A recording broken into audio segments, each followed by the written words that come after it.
human psychology is really like humans are purpose maximizers, relational maximizers. We need each other.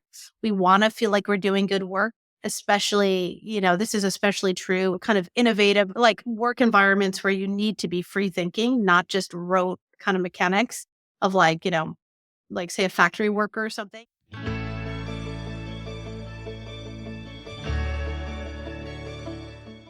Welcome to Double Helix, where everything is connected. Hey there, awesome viewers and listeners. I'm your host, Mark Merritt, and on this show, we're going to dive into the fascinating web of connections that shape our health and our lives. From our physical and psychological well-being to our emotional and spiritual growth. We'll explore how these connections, whether they're with the people around us or in intricate networks within ourselves, all the way down to our DNA, and how that can transform our lives for the better. Thanks for tuning in, and don't forget to hit the subscribe button and give us a thumbs up for episodes that resonate with you. Let's get connected. Welcome back to Double Helix, where we explore the intricate connections that shape our lives and health. Today, we are joined by Dr. Bobbi Wegner, a clinical psychologist, educator, and entrepreneur with a passion for fostering emotional wellness and authentic human connections. As a lecturer at Harvard Graduate School of Education, she specializes in group dynamics and cross-cultural counseling. Her innovative platform, GROOPS, which is GROOPS, brings people together for guided conversations about shared concerns, modernizing mental health delivery. Dr. Wegner's work resonates deeply with our podcast mission to highlight the transformative power of connections. Her insights into how genuine connections can transform our lives and well-being are invaluable. So let's dive into this important conversation with Dr. Bobbi Wegner. Thanks, Mark. Welcome. Thank you. Now, I understand when I was emailing with your assistant, she referred to you as Dr. Bobbi. Oh, yeah, I too. You Yeah. didn't want to make any presumptions, right? Yeah, On that's those fine. lines. Uh-huh. So, well, is there anything that you would add to that? Because you have such amazing content that I've seen out there. The best way to think of me or describe me is really I'm a clinical psychologist who turned entrepreneur. When you think about clinical psychology, it's really about like helping people feel and function their best. I started off really working with patients. A lot of that work I was focused on stress management and mindset and relationships. And then that work carried me into like organizations. And so now I spend a lot of time in organizations. So I teach in the organizational psychology program at Harvard too. And it's really like bringing a lot of those clinical skills to teams and companies to help them optimize teams, knowing this is really tied to not only business outcomes, but health outcomes too. So we moved groups in a lot of ways to helping teams kind of focus on those topics now. And I teach both at the School of Education and in the Division of Professional Education too. Wow, you are busy. I'm busy, but I love it. Yeah. I feel like we're making an impact and people can see organizational psychology and clinical psychology as kind of like two different fields or, different Right. fields within psychology. But really, it's human behavior is human behavior. And it's like there's put in different contexts. Social relationships and the interconnectedness between us mediate all outcomes. So like the Right. skills to develop those relationships aren't so different. They just have to be contextualized based on wherever you are. So yeah, I love the work. It just brings me a lot of energy. It feels like we're making an impact and helping people, and it's been really fun. Well, yeah, and that's actually how you and I connected was some of the Yeah. organizational work that you do. I was actually on every now and then my brother Todd and I just chat, and I was on with him. He called me right before he reached out to you, and we were chatting, and I said, "Yeah, we started this podcast." And he said, "What's it about?" It's like, "Well, it's how all of our connections have a direct impact on our health." Yeah. And he went, "Oh my gosh, I have someone you have to talk to." I love Todd. Yeah, Thank you, Todd, if you're listening. I'm sure he will because he'll get the same link. He's a cool dude. There are definitely those times when I watch how he interacts and communicates, and I've seen a little bit in his workplace. Yeah. We interact as brothers, Yeah. right? And the most interaction we have as brothers in reality are these periodic phone calls. And then we have an annual fishing trip that everybody tries to go on. can be a lot of fun. But Yeah. that's how, when Todd connected us, I'm super appreciative that you would take the time from your Oh, of schedule to do that. course. Yeah, no, I see him in a professional context. So he's in a fast growing public company. He's Yeah. really a teams guy, right? And Hmm. working with people across all different experience levels. My work with them is really helping think about how do you keep your teams together as you grow in a hyper growth environment.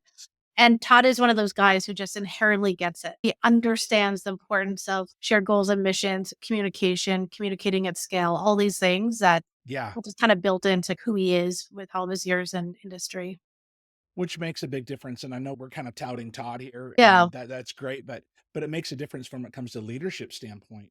Whether it's not just Todd's company, which is TSSI out in Austin, but it's any company that you go to where the leaders can have such an impact on the culture Mhm. of what happens inside an organization. Exactly. And being so thoughtful, it requires a level of self awareness to know organizational psychology and human psychology aren't so different. It starts with a high level of self awareness to recognize where you are and getting the tools and solutions to help you meet those needs in those moments. In hypergrowth companies, that's a normal part of the process to have to be thoughtful around how you keep people together. One, because it impacts business, right? How business is done, it impacts retention, engagement, profitability, all the things, but also to make people feel part of the process, to feel really good showing up to work, knowing we spend most of our time at work. So when we have strong social relationships or teams or working relationships, that actually impacts health outcomes, knowing that social relationships are very much tied to longevity and quality of life. Yes, I totally agree with that. So, I look at two different ways. I mean, you talk about the hyper growth companies, that's its own challenge because Yeah. as they bring in more and more people, that can change the culture and the overall landscape of a company. But then there's also the flip side of those legacy companies that have been around a long time. And I'm more thinking of even just the small business owners, right?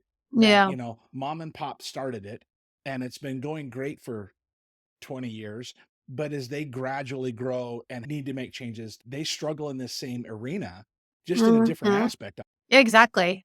Yeah, no, legacy companies, like the companies we sort of target or work most often with are both like enterprise, any company that's vulnerable to disconnection or low cohesion, right? So think about enterprise companies, large global companies, distributed cross-cultural dynamics, things that would be blocks in terms of like deep connection or understanding a team. Hyper growth companies, just by the sheer, amount of people joining the organization can create sort of like distance within those relationships.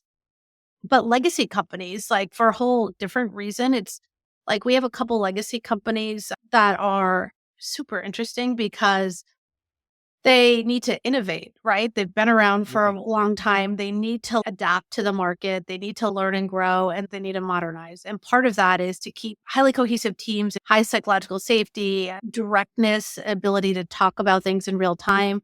All of that is actually directly correlated with innovation. Nobody's going to put new big ideas, especially in a legacy company where there's a system in place, unless there's high levels of cohesion and psychological safety to be able to take a risk, because risk taking and innovation are directly related to each other, right? And we don't Right. think about those concepts necessarily as like married at the hip.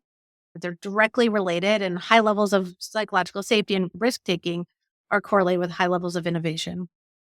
Yeah, I mean, makes me think of Ford Motor Company, Yeah. right? When they were going through a big reorg many years ago, they brought in a new CEO. And from what I read about it, and I've listened to an audiobook about it, Yeah. when that new CEO came in, and I can't remember his name right off the top of my head, he came in and all the executives, he would basically say, was it a good week or a bad week? And Yeah. finally, they had one executive that stood up and said, no, I've got a red light. Yeah. And over time, and all he did, he didn't jump. They expected him to jump and just kind of tear him apart. And instead, he said, "Okay, great. Tell me what the red light is and who can help with that." Yeah. And then it changed that whole culture of Ford and turned the whole ship around for them, which to me was Mhm. fascinating to see how all that happened, and at least what they released about what happened, right? Because they've released the story, and it was a really cool story to see the difference from one leader to the next and how that can change the whole direction. Oh, yeah. Yeah, there's a couple things about that story that jump out in terms of, like, creating culture. One is that somebody has to go first, right? Like, took Right. a risk and modeled vulnerability by basically, like, saying, "I'm not okay here," or "This isn't okay." But that person effectively as open and vulnerable as we can go, and I'm gonna go first. But generally speaking, people are more likely to follow suit, and if that's the leader's always sort of consciously or unconsciously setting that parameter. Like, how vulnerable are you? How willing are you to be open and honest with the reality of the situation? This is one variable in a high cohesion, high performing team. The other thing is the culture of fallibility. So the willingness to talk about what's not working allows you to operate faster. Emotional Right. disclosure, like, I need you to make me feel better. But it's like, as you said, now you have variables to push on because now the person's sharing. So there's this idea like, That is a great book. yeah, hug the messenger because it takes a big risk for that person to be like the expressor of the problem. But you want to reinforce that as a good group behavior. So everybody does that, not just to offload, but to actually understand the problem so you can solve them faster, which increases operational efficiency. Yeah. Yeah, I think back as well, I ran a company several years ago, and when I came in, it was culturally pretty messed up. Yeah. Todd and I have a lot of the same philosophies when it comes to culture and trying to work with people. And I remember just the other day, I spoke with one of my employees that is no longer there, and I'm no longer there. Yeah. And we were talking about those early days. And she had said that she remembers the line at my door the first few weeks of because no one had any idea. It was that worry of what's going to be the feedback. What are they going to say? Mm, How's he going to do this? And I swear I was the problem police, and everyone just kept showing up at the door. Finally, I think it was after 4 or 5 weeks. Yes, we have problems. We can fix these problems. But I really told them, don't come to my office with a problem unless you've thought through a possible couple solutions, and then let's figure this out together. right. And Yeah. it was a real shift in their mentality over time. Rarely did they come in with these little things. They figured out how to answer that and work through that themselves. And they did a great job. We turned the company around dramatically in less than a year because we started being in cohesive, working together, and making certain that are we really together in this and solving these issues? Yeah, like co-creating solutions. That when you think about this from like an intrinsic motivation perspective too, you think about like core concepts within building intrinsic motivations like autonomy, mastery, purpose, but like part of that is giving people the freedom to make decisions to co-create the environment or the culture, knowing also they're going to be way more inclined to stay, feel more motivated if they feel like part of this thing you're building. The Yeah. other what you're really talking about are patterns of behavior. What I Hmm. see in our work often is that like leaders feel like it's their job to solve problems or give advice. And it's a very like one directional conversation. And employees or people on the team will sort of nod and say yes, but it's not actually building, it's not creating autonomy, and it's not deepening that cohesion or relationship because it feels like there's like a giver and a receiver. Right. And people will generally sort of agree tacitly, but might not actually totally buy into it. And then so it's just you end up with sort of subpar um, outcomes because of Right. that. And the other thing is you are leaving ideas on the table, so to speak, because now the leader only knows what they know, but you have a whole team of people with ideas that are like sitting there untapped. So Just how do waiting you because they're use the they're the relationship? experts. Yeah, they're It's the like boots on there's the ground. they have like so many ideas. So how do you use the relationship and setting the work group norms to say, no, like I trust you. You want the communication to be like, I'm sure you have a million solutions. I've done this one way for however many years, but I know you have some good ideas too. You're neutralizing the power dynamic to increase idea sharing and innovation and helping grow in new and different ways. Yeah, and it made me think of, have you read the book Turn the Ship Around? No, good. Oh my gosh. Okay. It's about a Navy submarine captain. Okay. Okay. And I've got it on the shelf behind me Yeah. here. But what he does, and David Marquise or Marquis, Okay. I think is his name. But what it's about is he was assigned a sub, Yeah. and he spent a year studying how to be the guy on the sub. And military mentality is Oh, yeah. order, take it, order. Hierarchical. Totally, Yeah. totally. And so he spent a year studying this one sub, and he was super excited about it. And then all of a sudden, he got reassigned to a different sub, which was the Mm, lowest rated overall sub in the Pacific Fleet. yeah. Dang. I mean, the highest turnover rate, people not signing back on, on and on and on. It was this bad thing. And he Yeah. didn't have enough time to learn all the stuff about the Mm, sub. He had no idea. It was a different model. yeah. So he shows up and he realized that the hierarchical doesn't work. Yeah. And so he actually started going from that aspect to allowing people to push back in the right way. If Oh, he said yeah. something, he would allow them to push back. They ended up becoming the number one rated sub in the Navy. Interesting. Oh. It's a really interesting book to go through that process and see what they did and how he did it. I've Mm, actually used that book with trainings with some of my teams to say, okay, this is a two-way, right? yeah. It's not like showing up to college and a lot of students show up and they just sit there. Yeah. My favorite college professor that I had was a philosophy professor. Yeah. And we showed up one day to class on this topic of this shared information. Yeah. Everybody comes in the room and everybody's, what are we doing? And he wouldn't talk to anybody. Yeah. And finally, people started engaging and being a part of that as they started teaching themselves. One student stood up and took over the class and just, okay, this Yeah. is what we're doing. We got a test coming These up. are what are the boundaries? Yeah. And it was really cool because then he got to stand up and go, what did we experience here today? Yeah. Right. And so it was neat to see. And he talked about learning and this kind of group dynamics should be a two-way street. Yeah. I had a very similar class in undergrad. Huh? Group psychology is it was my first really like real exposure to group psychology from an academic perspective. It was still, undergrad. So it was new. It felt like more clinical than, at that point in my life. And it was super cool. Like I remember one day you start to see, so like the patterns emerge in groups. And I always say to people like, psychology is not rocket science, but it's like seeing the matrix once you actually can see it because these patterns emerge. Like somebody is going to step into leadership. Right. There's like people play these roles. There's like repetition in these roles that emerge based on groups. And once you can kind of like see it, it allows you to like work with it in the best, most effective way. But yeah, this group psychology course, I remember the professor can't remember like exactly who this person was. I just remember like the feeling. And so we were debating, in groups, you keep putting it back onto the group of people. Like, I'm not the teacher. This is your experience. I'm more of the Right. facilitator of it. And it was like a new way of thinking for me. And so we were kind of having fun with this guy. And we're like, well, what if we left? What if we chose to all get up and leave class? He's like, well, it'd be up to you. And we all end up leaving class. And I remember sitting, my dorm is sort of like across the quad from the classroom. And I remember watching this classroom being like, is he going to stay there? Like the light just stayed on. Yeah, I think the Yeah. metaphor, he was there. He stayed, he was there, he was available. And he was letting the group do what it sort of determined to be the right move in the moment.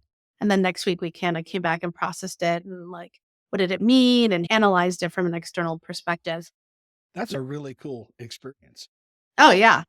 Yeah, no, and that's what like the way then when I was getting my doctorate and you start taking more classes like this and we lead groups like or company groups sort of similarly. They're really called growth groups. So there's like an educational component, but a big part of it's self-reflective and like looking at the process in real time as a reflection of like just to bring the dynamics to the surface, to talk about it, knowing that when you talk about the dynamics in real time, through that is how you deepen connection and cohesion versus Yeah. looking forward or looking back. You bring it to like the here and now. But in graduate school, that's when I really started falling in love with groups because I was like, wow, we're like you're giving real time feedback to each other, Yeah. very protected. We didn't talk about anything outside of the class or group. And it was just like the deepest learning experience, like one of my top classes I think I've ever taken. Well, that's cool. Yeah. There's so many different ways to go about it and to get to them. A question that I have for you is tying it back into double helix, which is where we're talking about how connection has an effect on our health and well-being. Mhm. How do you see group dynamics having effect in that for an individual? Oh, yeah. Directly correlated. Super strong. We need human connection and relationships as much as we need like, air and water and all the basics of life. And I Right. think we really learned that through COVID, right? When we were stripped of this and people, mental health was tanking, people are leaving jobs, like quiet quitting, great resignation, all the things.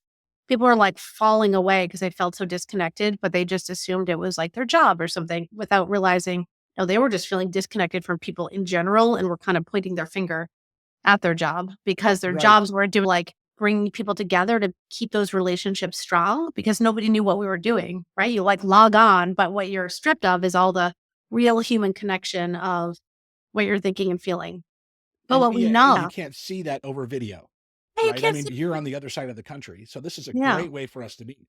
But to really sit down and have the feel of a meeting is very, very different than a Zoom meeting or a Google Meet or whatever you're using. Yeah. Face to face is way different. Face to face is different. And also, we weren't like you and I are talking about things that are beyond just work and what I'm Right. doing.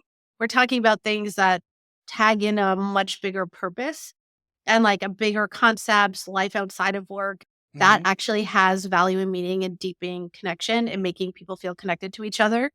And a lot of leaders aren't comfortable with that or didn't really even know to do that. But what you're doing is like not allowing time to build real relationships around like, how are you feeling? What's going on in your life? All those Right. things you would get in casual conversation.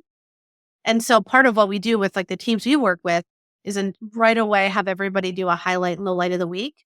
And it grounds the meeting in like the humanity of the people. It takes conversation beyond just work concepts. And it also allows everyone to hear kind of where you're coming from. Like if I've had an awful weekend because my kid was sick, now you're going to understand if I'm like a little grumpy or unavailable or. And so it Right. just increases empathy and awareness, which makes teams function better together too. Yeah. And the groups that I work with at my job often will have that conversation. I work in the staffing industry. And so I work with our operations teams kind of all over the place. I'm on the sales side of the business, but I've been in operations. And often, if we have someone, if a customer says, "Hey, so and so's not working, I'm not happy, something's not right," the very first thing I always train our people to say is, when you call that individual, "Hey, it looks like this week may have been a rough week. Are you okay? What's going Mhm. on?" Because we don't know that dynamic like you're talking about. We have no idea what's happened on their end. And I think that's a really big deal to make that connection with that individual so they see that we care about them. Oh, yeah. People think of, there's this idea that in the way industry has historically been set up is really with like external rewards and reinforcement, thinking like we'll get the best of our people if we give them more money or more vacation days or whatever it is. But what we've missed the boat on, and I think we're now at this point where we're thinking about this differently and mapping industry more against the way humans really function and human psychology is really like humans are purpose maximizers, relational maximizers. We want to feel like we're doing good work, especially, this is especially true, kind of innovative, like work environments where you need to be free thinking, not just rote kind of mechanics of like say a factory worker or something. We know extrinsic motivation, rewarding people for, just really rote jobs works pretty well. Where that doesn't work is in jobs where you need people to be like innovative and come up with new ideas. And the way you actually motivate people in those environments are through like autonomy, mastery, purpose, helping build intrinsic motivation in a much bigger way, building the social relationships, all these things go well beyond just giving a few extra bucks or a few days extra days off.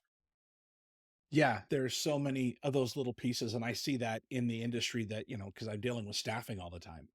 You know, Mhm. X company pays really, really well, but they have a horrible culture and they can attract people because of the pay, but their turnover is huge, Oh, right? yeah, Because there's this revolving door of after someone's exactly. been there so long, you're like, okay, stop. And people leave, and so, like, people don't kind of, like, generally speaking, put these things together that's a lack of cohesion. There's not a stickiness there in terms of wanting to stay. So you might come in for the money, but actually staying over the long term is not gonna happen, and that Right, costs companies just tons of money. That can like, it's either between point 0.5 to 2x their salary. So it's right. like, okay, if you could just front and load and actually build a strong culture by building communities where people are connected to each other, then that's way more sticky and people are way more likely to stay, which is ultimately going to reduce cost for you over time, even if you have to pay a little bit. Yeah, when this company that I ran a while back, same kind of process. They were hiring entry level individuals, and the mindset had been, how little do we have to pay to get someone to fill this seat? Yeah. Right. And then I came in and said, well, hang on just a second. What kind of person do we want? Yeah. Let's create our ideal person. And then what do we need to spend to get that person? Because Yeah. that increases our efficiencies, that increases everything that goes around it and how everyone works together. So we elevated that, even that entry level individual. And all of a sudden, the crews, all the teams and crews worked so well together because it wasn't just Yeah. bottom of the barrel individual that really they couldn't get a job anywhere else. Let's make it so that we have good people that want to stay here. Oh, yeah. And it was really cool to see the change in how everybody worked. And you have to get the alignment between the people, like the values, right? Just if you Right. think it purely from a business perspective, that's going to cost you less money if you can like get the right people in the seats where there's an alignment between what they need and what you can offer, both from a kind of business perspective, but also like a cultural perspective Yeah. and all of that. Oh, yeah. This is what I was thinking. I just had coffee with this guy who's owns they are in the assessment space. So they do assessments for like leaders coming into companies. Right? Okay. It's a awesome, well-established company. This guy's chairman of the board and the owner of this company, just like super cool, super smart guy. And we're talking about groups and we like scaling groups and how we're doing and all the things. And I mean, this he was like, "Listen," and I was as you're talking, I was thinking this in many ways is like sales, right? You're like you're selling to your employees. You want them to stay, you want them to feel good, you want to stay in relationship. And instead of like having to constantly go out and generate new sales or get new employees, why not just double down on the people that you're already in relationship with who have already signaled they want to be there and like allocate the money to building those relationships. So why not just like have what you already have and like invest in them and then have them stay knowing that it's going to save you money over time. And that analogy and to draw it together is really like the same with sales, right? Like you can go Oh, it out is and totally. always looking for the new sale and spread thin and hunting and doing other things, or build a really good relationship with some people that you can like support well and then see what they need and be the person that provides it. Right? But it's like the same for employees too. Like Right. create a great environment for people to stay.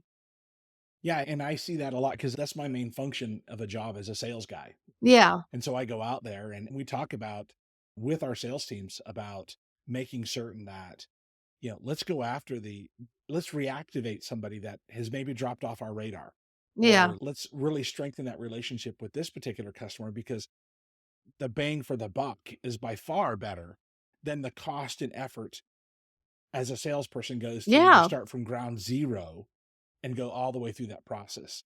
And, I've had some companies that I've been working with for 18 months and they still haven't moved forward yet. Yeah. And the time, effort, and money that we've put into that one because we want to work with that particular company, as opposed to brand X down the road that's just, okay, we need more people. How can we help? Yeah. And so, yeah, a big Yeah, it's at difference. the end of the day, it comes back to this idea. And so a lot of this is like building strong relationships, whether it's with your employees or with your customers. But that comes down to this idea that we're social by nature, relational beings. So this is a currency that like really matters to us. And it improves outcomes like on all fronts. When we can look through the relational lens, it helps us understand how to work with people. I teach an applied coaching class for non-coaches. So how do you teach leaders how to coach to build strong working relationships to get the best out of their people? And I've had a couple of senior sales guys in the class. And he's like, what you're teaching are basically the same things I've learned from sales trainings. Right. Look for the shared goal, build the strong relationship, Make never a push connection. all the things. But it's, you've got to think about your employees through the same lens. Like, what is the shared goal? What do you need? What do they need? How can you like create an environment that's reciprocal and not just one way? How can you be relational and not just transactional? All the Yeah. things that are also directly correlated with great sales. Tell me a little bit about your entrepreneurial side, which is Yeah. groups. Yeah. Um, how would somebody get a hold of you through there. I don't remember Yeah. the website. Is it groups.com It's or? join groups with two O's, joingroups.com. I'm also Okay. on LinkedIn. So Bobbi, Bobbi, Wegner with an E, Wegner. Or if you just Google Bobbi Wegner, you'll pop We'll up and find you. Yeah, that's how I did my research. As soon as Todd said, "Hey, this is the person," I'm like, I got to find out about this person, right? Oh, no, I mean, So, I just love the work you're doing. And this is like the area everything I do is through the lens of human connection.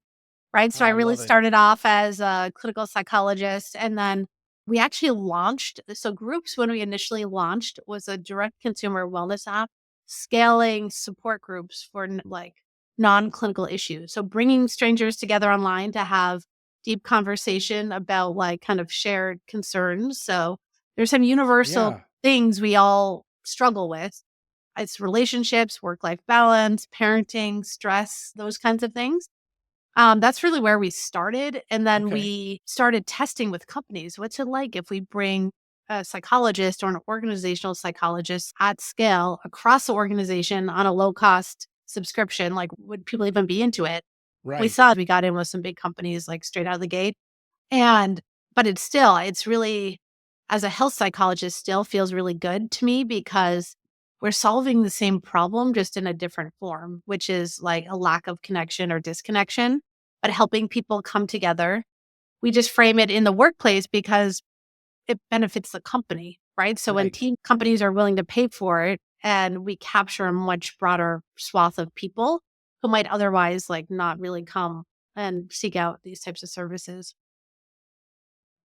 Yeah, I love what you guys are doing. There's no doubt. I had a chance to go plink around on the website a little bit, and I automatically started thinking, all right, because I work with tons of companies. This is a great company, but man, I bet I could throw groups at them and that kind of thing. It's like, because I'm involved with everything from a basic manager level up to the CEOs of companies. And I had a whole list of companies that I think Oh, I need to throw awesome. groups at. It's just like, it's a really, really cool idea. Do you have any fun projects or initiatives that you're working on right now that are coming up? Fun projects or initiatives. There's always something going on. It's super busy. The good news is it's like where there's, time is a problem, not the fun, the fun stuff. I just got back from Vegas last week. I was there for a whole week. There was a great conference, you might be into it, called Transform. And it's a very forward-thinking people conference. So it's all like chief people officers, head of L&D. There's also a lot Okay. and it's really about the future of work and where we're going. And so that was really fun. We hosted a party there with a lot of senior leaders and we do these kind of like connection parties. So bring people together and do these small guided groups just to deepen connection with strangers. Uh-huh. Awesome study put out by the American Psychological Association that says we crave deeper connection with strangers, but we don't really know how to get there. We don't like that risk taking we're talking about. You don't want to Right. be the weird one who's just like sharing too much. Cross paths with Which a lot of often cool is me. people. Yeah, I know. That's me too. I'm like, don't even care. A lot of people do. So I'm like, well, we hosted a party, brought all these senior leaders in. Most of them didn't know each other. We did guided groups. We have these connection cards actually. I'll send you some actually. Oh, But you just awesome. pull a card and just to take it beyond work. We're also coming up. I'm going to be traveling to Austin twice, I think, in May. Yeah, we'll see your brother a bit, but doing some other stuff too. And we partnered with TEDx Harvard Square, which I feel really excited about. So they have an awesome TEDx program here in Cambridge. And Nice. we're doing a discovery session with them. So we'll be hosting some groups with TEDx in Cambridge in exactly a month. So I'm really excited about that too. Yeah. So yeah. When you end up in Austin in May, Yeah. um, I actually have to go to Austin sometime in May as well. Oh, So no way. maybe because that's one of the cities I go to. Oh, And cool. so maybe when we're there, we'll have to same time. Yeah, Todd, let's you and coordinate. I, yeah, I'm that'd be going awesome. I'm going May 7th, 8th. I'm giving a talk at a conference there. I think I'll see your brother's company then. And then May 22nd, I'm going for something else. I can't even remember what it is. I think it's another talk, but doesn't mean it's not important. I think it's literally I'm giving a talk. I'll email Yeah. you and then we can coordinate that and see if it falls within my travel schedule. So again, Mark? I actually live in northern Utah. Oh, So awesome. I don't know if you know where Logan, Utah is. It's the Okay. very, very Mm-mm. north end of the state. You can Okay. see Idaho. It's that Oh, no close. way. I love And Idaho. so we live in that area. Okay. Yeah. So Yeah, my husband's from Idaho. we're in Idaho. My so like the Boise area. Yeah. Yeah. We used to Yep. live in Nampa. Oh, no way. Yeah. My son's named Cameron, so for Cameron, Idaho, which is now Kendrick, Idaho. Yeah. But my father-in-law grew up on a farm there. The town changed names, but it used to be Cameron, Idaho, and so that's where we got my son's name from. Nice. Yeah. Idaho. I've spent many a summer in Idaho. I was a wildland firefighter for Oh, almost 9 nice. years. Oh, And wow. so in my 20s when I was much younger. Club, that's just like Exactly. life. And so yeah, spent many a summer up Yeah. in the mountains in Idaho and love Idaho. Oh, it's beautiful. Corner of the country is the best. My wife Yeah. and I say it just doesn't get better. Yeah. This is the place. Yeah. We love Amazing. it here. So, what advice would you give someone who's starting to look in the field and interested in pursuing some of that organizational psychology Mm. and things? Yeah, so psychology is interesting because it's everywhere, right? It's Hmm. just like the way we interact with each other, the way we think about ourselves, all the things. Psychology is also, depending if you want to get into the field, I always am really excited because it's a field I love. Got an undergrad, a BS in psychology, then went and got my doctorate. I've pretty much done psychology my entire life. Hated people as you're getting into the field, know what you're getting into. Because sometimes people go and will be like, I'm going to go get a master's in psychology, imagining being a therapist or something. And that's not Right. actually going to get you there. So you really want to know like what that vision is for yourself in the future and then what degree will help get you there because different degrees put you on different paths. Yeah. Yeah, it's a clinical psychology degree can be pretty open, but it's, 5 to 6 year program. It's not like an insignificant amount of time. You could do a master's in counseling, a clinical social work degree. I love if you really want to be like a therapist kind of person. Organizational psychology is what I teach at Harvard. That's a 2 year program where you're focused on organizations, how they're set up, the challenges they face, and how to help manage. What often you don't get in those programs is the kind of clinical coaching part of psychology. So in Right. my classes, I'm really focused on teaching my students that. I teach them coaching frameworks, and that's just like the way I see the world. But you don't automatically get that in org psych. So sometimes like students will go get this degree and then also do a coaching certification at the same time or like around the same time. But that's also another thing you have to like add to your, so you just have to be thoughtful about what you want to do here and then what degree or path gets you closest to that. Yeah. It's probably the best thing to do is to talk to somebody like yourself or You talk got to to talk to somebody. somebody. It sounds like there's so many different paths Yeah. that we've all known people that have gone into a psychology, whether it's in their undergrad work or whatever, thinking, I want to be a therapist. But Yeah. then not very many come out doing that. They come Yeah. out doing other things. Exactly. And it's okay. Wanna make Right. sure you're, like, signing up for what you think. The other thing I would say is organizational psychology, it's been around for a while, but it's really, like, booming right now because kinda coming out of COVID, there's a bunch of different reasons why, like, the type of thing we're doing is really helpful to companies. There's, like, an openness, I think. Psychology is getting less stigmatized, so people are less scared of it. Younger generations are coming up. We know they're driven by things like purpose and relationships and Right. organizations. And so you have these multi-generational teams sitting together and people like aren't quite sure what to do with each other. And so it's like, how do we actually get people together? How do we keep these younger generations really engaged, knowing that they're the workforce? And then really helping teams get alignment around shared goals and values, all the things, not right or wrong. We're like boomers versus Gen Zers or something. It's like, what are our goals here? And how do we come up with some working contract around the mission of the team, not just the company, the values that we really want to abide by. But org psych's a cool field. I love it. I love teaching it and it's growing rapidly. Well, it's definitely more on, seems to be, and you mentioned growing rapidly. It definitely seems to be more on the radar because, it doesn't take much to do a quick, whether it's a Google search or YouTube or whatever, you You know? can find all kinds of stuff that's within that org psych area. Yeah. Yeah. Yeah. And you can solve a lot of problems. You can fit in well in organizations in different ways. So think about like assessments, coaching, consulting. There's a lot of different things you can do. We are part of groups. Our ultimate goal is to really centralize organizational psychology because the way it's set up right now, it's really fragmented. Like if you wanted to get a personality assessments for your executive team, but then you want coaching, those are like different vendors. So we're Yeah. like, and now we're really trying to marry the human part, high quality coaching, team coaching. We offer one-on-one too. Actually, it's just part of it because, it makes sense basically. But then the assessment part. So, like, what we've started doing is mapping out like individual personalities and looking at the personality of the team. And then we have the ability to like coach for it over time in a low cost way. And then there's the insights, which is like the ongoing feedback. So, like what's actually happening on your team, really with the goal of improving connection and cohesion, knowing, we're going to see the impact on the business side, but also on the personal side too. Well, that's awesome. I love what you guys are doing. This is a great thing. I think there's a lot that can be done there.